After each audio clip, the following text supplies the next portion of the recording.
Assalamualaikum anak-anak. Hari ini kita akan belajar bahasa Inggris.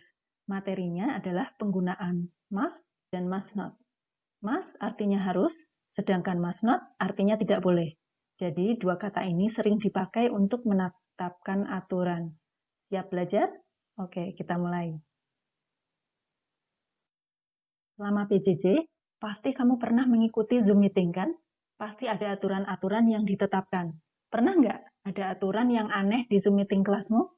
Kita simak ya, chat dua siswa cowok yang punya jadwal Zoom meeting dengan gurunya. Oke, kita pelajari. Anak pertama bilang, "Do you know boys must wear pink t-shirt on the meeting?" Lalu dijawab, "What? That's terrible." Kemudian dia jawab lagi, "And you must not turn off the video." Oh, that's not cool. Sekarang kita fokus pada kalimat yang berisi aturan.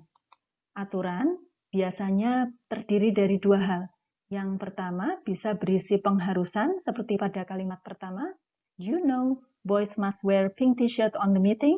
Ya, apakah kamu tahu anak laki-laki harus pakai t-shirt warna pink untuk Zoom meeting? Nah, ini pakai must, ya, must wear, harus pakai. Nah, ini adalah pengharusan. Dan yang kedua, aturan juga bisa berisi larangan, seperti pada kalimat kedua, "And you must not turn off the video." Pakai kata must not, tidak boleh. Ya, jadi bisa pakai must atau must not.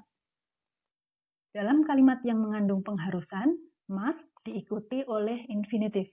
Apa itu infinitif? Infinitif artinya kata kerja tanpa ditambahi s atau ing. Contoh, ya, boys must wear pink t-shirt on the meeting. Must diikuti oleh wear, bukan wears atau wearing. Jelas? Oke, kita lanjutkan. Sekarang kita bahas tentang kalimat yang berisi larangan. Dalam kalimat yang berisi larangan, kita menggunakan must not yang diikuti oleh infinitif juga. Ya, contoh, "And you must not turn off the video." Must not diikuti oleh turn, bukan turns atau turning. Jelas? Oke, alhamdulillah. Sekarang kita akan simak contoh penggunaan must dan must not yang biasa kita temui di rumah. Daddy says, "You must do your homework." Kamu harus kerjakan PR-mu. "You must listen to your mom." Kamu harus dengarkan apa yang dikatakan ibumu. "You must be a good boy." Atau, "You must be a good girl." Kamu harus jadi anak yang baik. Contoh berikutnya menggunakan kata must not.